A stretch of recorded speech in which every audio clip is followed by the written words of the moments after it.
morning, and thank you for joining me on the Path to Liberty.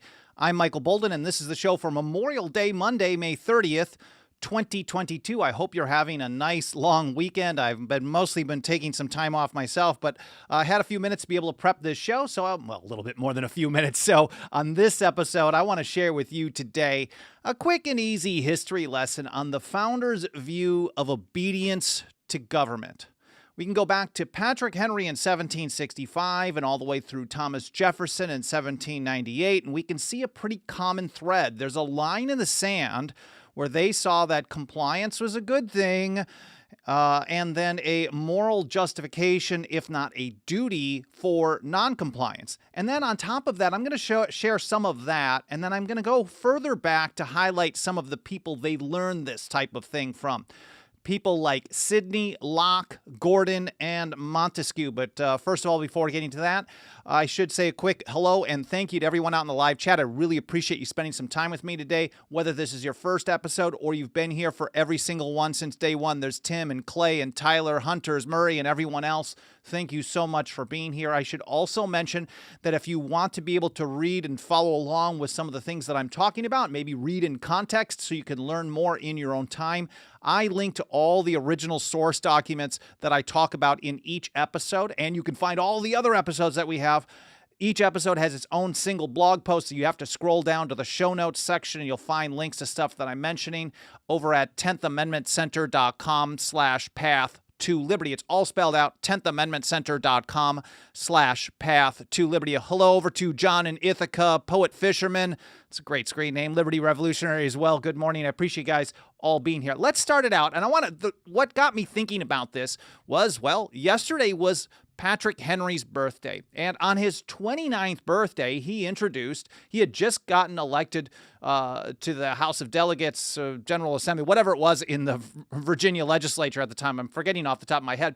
But he had introduced a series of resolutions against the Hated Stamp Act. And one of them that didn't pass but was published widely and really lit a spark under the resistance to the Stamp Act was this. And let me see if I can pull this up so you can read along if you want to. This is, they actually increased in their intensity. Each resolution was a little stronger. He worked with someone to draft these. He wasn't the best in drafting legislation or even resolutions, but he certainly could speak to them. This was his "if this be treason" speech when he presented or supported these resolutions.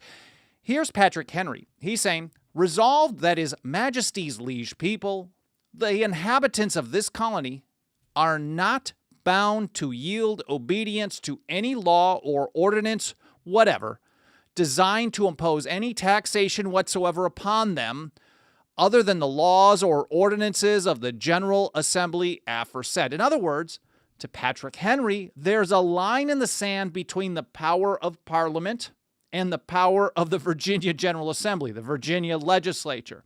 And as soon as an act of either goes beyond that line and into the other area, then you are not bound to yield obedience because it is a usurpation of power. It is an illegal act on the part of the government, and it's not up to the government to say, okay, well, we screwed up, because if the government is trying to enforce it, they don't think they screwed up.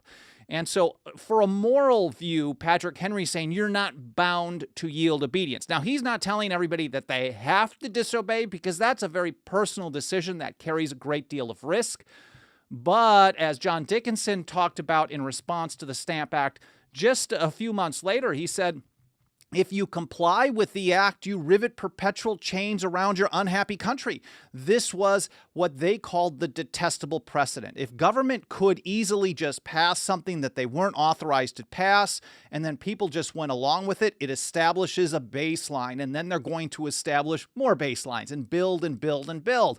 And eventually you live in a constant state of emergency like we have today. Anyways, so I covered that in an entire episode, Patrick Henry versus the Stamp Act. That was his 29th birthday, and he made that "if this be treason" speech. It was a 2-day process between the debates and the votes, and he left, and some of them were rescinded, etc. But it's really interesting history. Patrick Henry versus the Stamp Act.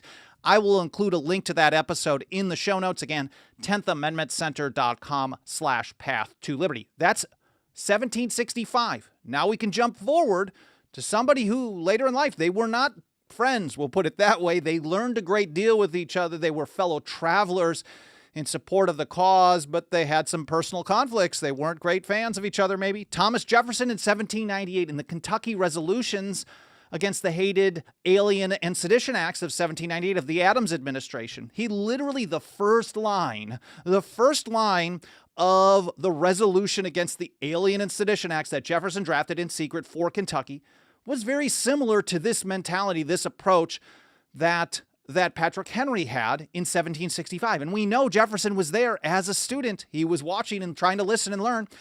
And here's how Jefferson put it. The several states composing the United States of America are not united on the principle of unlimited submission to their general government. And then he continued with, but that by compact under the style and title of a Constitution for the United States and of amendments thereto, they constituted a general government for special purposes, delegated to that government certain definite powers, reserving to each state to itself the residuary mass of right to their own self-government. When we talk about states' rights, we're not talking about government itself having rights or liberties. It's the right of the people who constitute that government, their right to their own local self-government that isn't controlled by a far-off power. So whether it's Patrick Henry saying the same thing about the Stamp Act and Parliament, or Thomas Jefferson talking about Congress and John Adams regarding the Alien and Sedition Acts, the principle is the same. You can only do those things you're authorized to do. And as soon as you're not, well, we don't have to yield this unlimited submission. And here's how Jefferson continued, which really hammers this home. And that whensoever the general government assumes undelegated powers, its acts are unauthoritative, void, and of no force. It's really the same message. Void and of no force means you are not bound to yield obedience. And Jefferson was there watching Patrick Henry, like I mentioned. Here he has some notes. I think this is 1812 or so, or 1814. And he talks about, John Adams, I mention oftentimes, talked about the beginning of the American Revolution being 1761, the beginning of the controversy between the colonists and the empire, started with James Otis Jr., and his arguments, his, I think, 4 or 5 hour speech against the writs of assistance, where he talked about an act against the Constitution is void, which is very similar to this message as well. But maybe it didn't have the same resonance down in Virginia, because Thomas Jefferson looked at the beginning of the resolution as the passage or the preparations to pass the Stamp Act in 1764, and he thought that Patrick Henry was very influential in building that revolution in 1765. Anyways, here's how Jefferson put some of that. He said, the next great occasion on which he signaled himself, these are notes on Patrick Henry, was that which may be considered as the dawn of the Revolution in March 1764. The British Parliament had passed resolutions preparatory to the levying of a revenue on the colonies by a stamp tax. Now, they know that he's writing about how the Virginia Assembly basically sent a petition, and they were waiting, and that was part of the opposition to Henry's resolutions. They wanted to get this response first, even though they knew what it was going to be. And then he said in 1765, the session of Virginia Assembly in May following, Mr. Henry introduced the celebrated resolutions of that date. These were drawn by George Johnston, a lawyer of the Northern Neck, very able, logical, and correct speaker. So it was George Johnston drafting the principles that Henry was putting out there and Henry was speaking in favor of. And this is how Jefferson described the speech: torrents of sublime eloquence from Mr. Henry. And he talks about how he was just a student waiting outside, trying to get the results. And he certainly learned a great deal from Patrick Henry at that time. Now, speaking of Otis and Adams, we can also see a very similar view from James Otis and even John Adams. Now, John Adams himself, very specifically, and Otis as well, talked about how compliance was really a moral duty as well to anything that was passed within their bounds. And then they said, well, not always, though. I mean, on that, yes, but they're not always within their bounds if we follow government.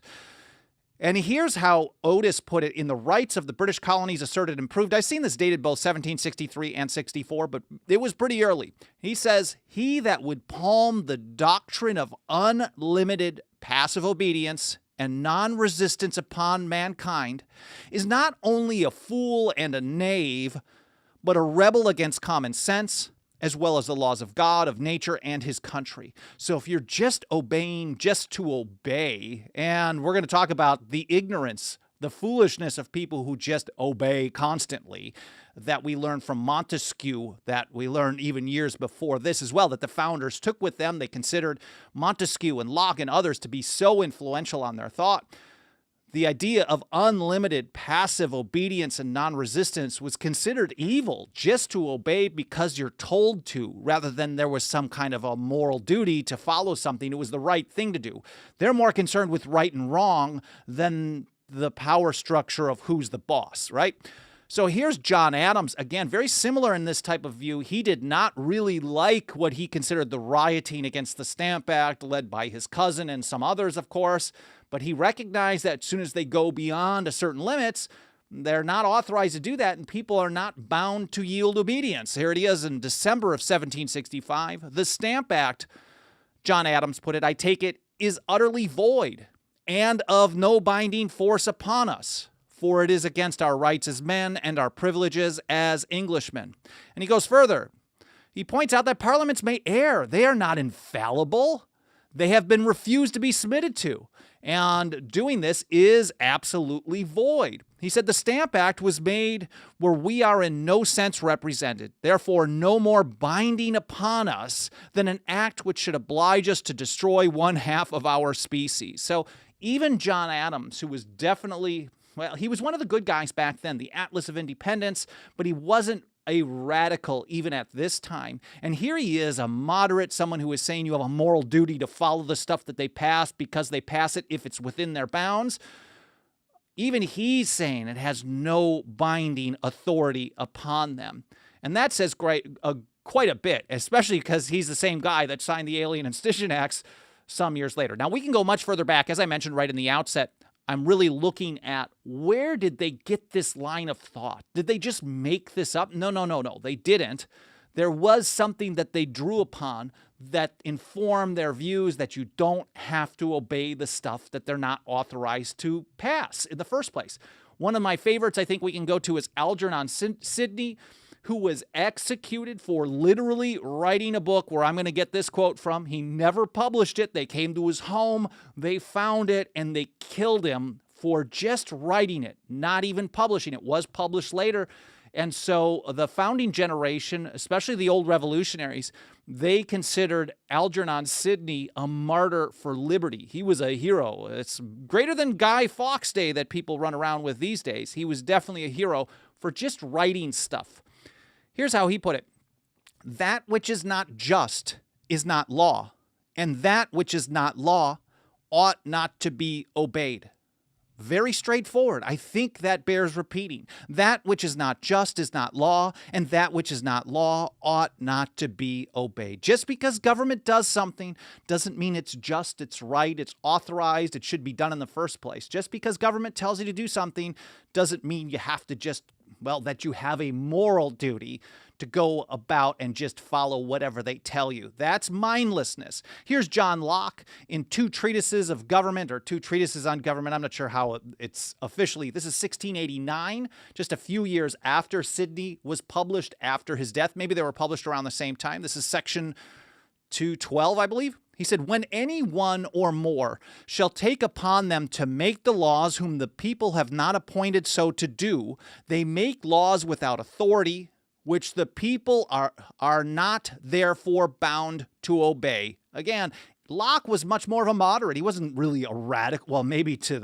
the empire he was a radical, but in this type of view, not an aggressive radical, not a Sidney, not a Patrick Henry. But he's still saying if they're making laws without the authority to do so, if they're exercising powers today that are outside the limits of the Constitution, they're not authorized to do that. And is it up to them to tell us when they're within the bounds of the power that, well, they're supposed to be servants?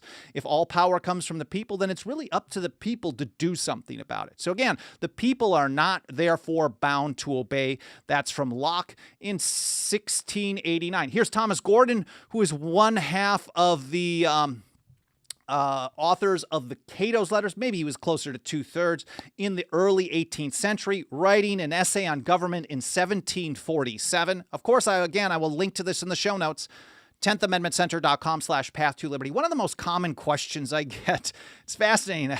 I love it when people write and ask stuff because a lot of times it makes me rethink some of the things I've been talking about. Sometimes I do follow-up episodes. I get a lot of great ideas, so feel free to email me, team@10thamendmentcenter.com, or leave comments in the archive. I read through most all of that stuff all the time. A lot of times a little bit behind schedule, but I do get to it. But one of the most common things I get is, hey, where's that link? Where do I find that article or that paper you mentioned? 10thamendmentcenter.com/path-to-liberty. Every episode, I include this stuff in the show notes section. Anyways, here is Thomas Gordon in 1747. If therefore he exceeds the limits, he's talking about an executive, a magistrate, for example. If therefore he exceeds the limits which these constituents have prescribed to him, his actions are no longer to be regarded as flowing from their orders or authorized by the sanction of their power. So it's no longer legitimate. He goes on, he says, but proceeding from the arbitrary will of a particular, whom his fellow subjects are under no obligation to yield obedience to, whether active or passive, whether they are required to do something or required to not do something. They don't have to yield obedience. It's the same phrase, not bound to yield obedience, that Patrick Henry and I forget the lawyer who helped him out.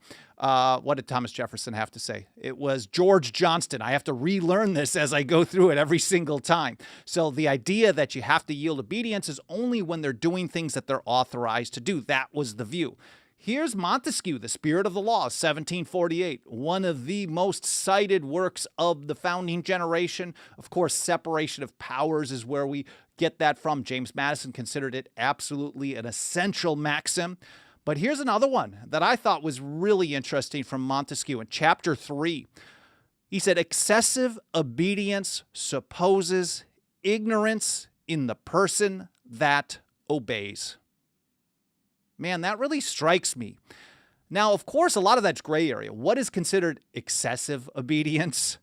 But the idea that someone is just always going to obey because government says this is how it's supposed to be, the view of the founding generation, the old revolutionaries, when they learned from these people, is that it's ignorant to do something like that. I think that holds true today as well. Samuel Adams, years later, 1771, I often cite one of his essays, October 14th, as Candidus. There's so many great quotes in this one, but here's one that I have not cited before, at least not in an episode, but I think this is really important as well.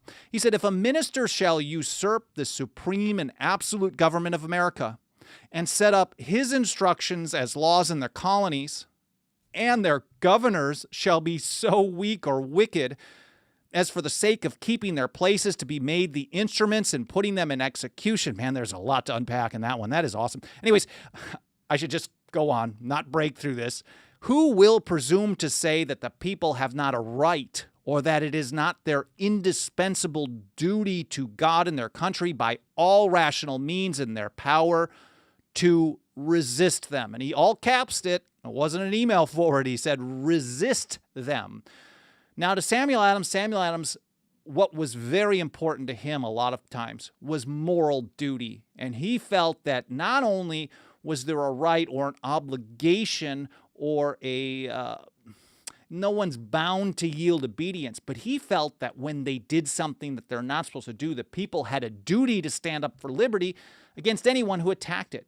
And if someone is going to do stuff in government that they're not authorized to do, if some far-off single power is going to institute things and then all the governors of the colonies or maybe the states today are just going to go along with it, then it's up to the people, he said, by all rational means in their power to resist them. Now, that doesn't mean just stick your neck out there and just find a hill to die on. That doesn't actually advance liberty for you at all because you're gone. And I think Theophilus Parsons really got this one right in the Massachusetts Ratifying Convention. He was a Federalist. Maybe we can call him the Patrick Henry of Massachusetts. Great speaker, what people considered, I can't remember where I saw it, but there was basically a letter behind the scenes during those debates that said, well, if I had Parsons on my side or if I had you on my side, I would win no matter what the topic. And here's how he put it. This was in January 1788.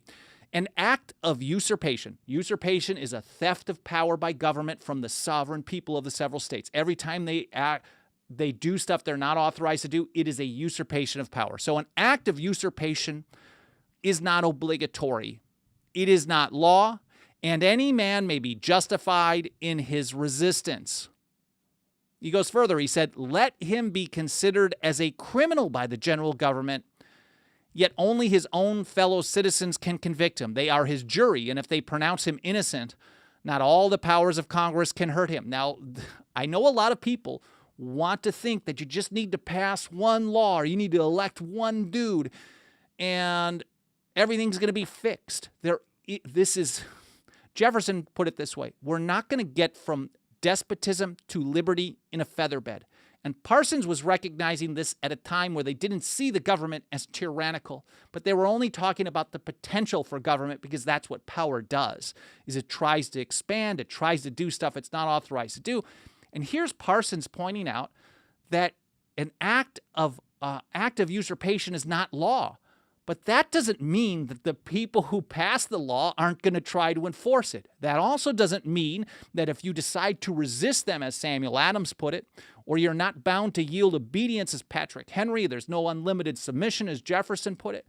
That doesn't mean that government isn't going to try to harm you. That's what government does. They pass stuff that they're not supposed to do.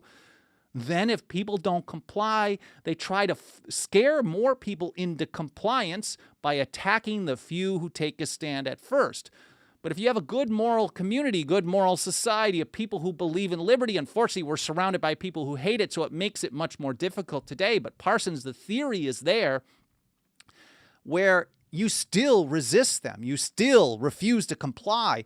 You still get prosecuted. They try to prosecute, but you still have the people on your side because your jury will nullify it. And that, you're talking about so many pieces of the puzzle that can come together. And I think even though a lot of people don't like talking about this type of thing, I think this is really, really essential. If we're talking about the founders' Constitution and we're talking about advancing liberty, we're not going to get to that ever again if we're relying on government to get there for us. That includes going to their courts in the hopes that their courts are going to limit their power, or voting the bums out in the hopes that the new bums are going to limit their own power, or just demanding and protesting in front of the Capitol in the hopes that they're going to hear us begging. Now, this is a population on its knees, so it's essential for us to reach and teach people about the original legal meaning of the Constitution and how to defend it. And that is by taking a stand, finding smart ways to resist them in as many directions as possible. We try to do our best to reach and teach people with that message, and nothing helps us more than the financial faith and support of our members. You can join us for as little as $2 a month.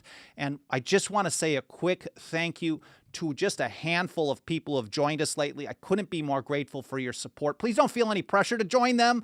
But 10thamendmentcenter.com/members is where you can sign up if you are able to, if you're financially able to kick in a couple of bucks a month or more. Thank you to Vicky in Florida. There's Rich in Idaho, John in Arizona, Marash in Michigan, Michael in Ohio, William in New York, and Margaret also down in Florida. I can't thank you enough for all your support. Let me take a quick look over in the live chat and see if there's any questions or comments. Glenn Shapiro over on Facebook is absolutely correct. States are bribed to follow and enforce unconstitutional acts with federal tax money. I've done some reporting here, and Mike Meharry did an interview with Reason Magazine, and we've got some articles and a podcast about some small communities in Texas, Pennsylvania, and elsewhere that were turning down some of the so-called relief funding of the last few years. And that is a very difficult thing to make happen, but it is essential because with that money comes the strings attached. And unfortunately, most of the state and local politicians don't know anything about the Constitution and liberty. They don't like it either, even the ones that pretend to. So it becomes very difficult. But that is certainly an essential part of it, is that at some point, we're going to have to figure out how to turn down that loot.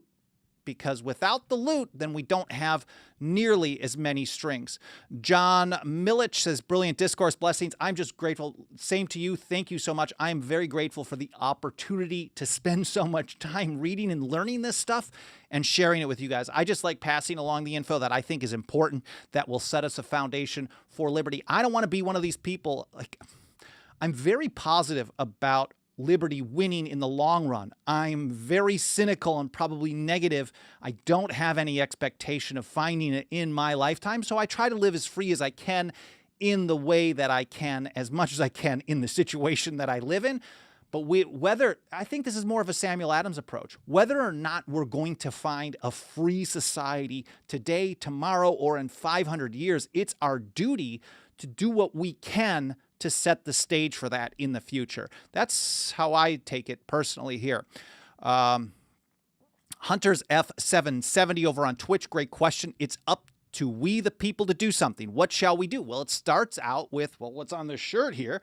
Resist the first approaches of tyranny. Resist first, vote later. Resist first, amend later. Resist first. That really is what it gets down to. That's not necessarily easy, but we see it happening in dozens of states on a plant. We start seeing in places like Missouri where they passed the Second Amendment Preservation Act. We have to defy their prohibition on the right to keep and bear arms. We have to start taking a stand. You can follow along and see how this is happening a little bit more and more every single year on a lot of issues, from surveillance to civil asset forfeiture to attacks on the Second, to health freedom and stuff you can grow and consume in your own home and backyard.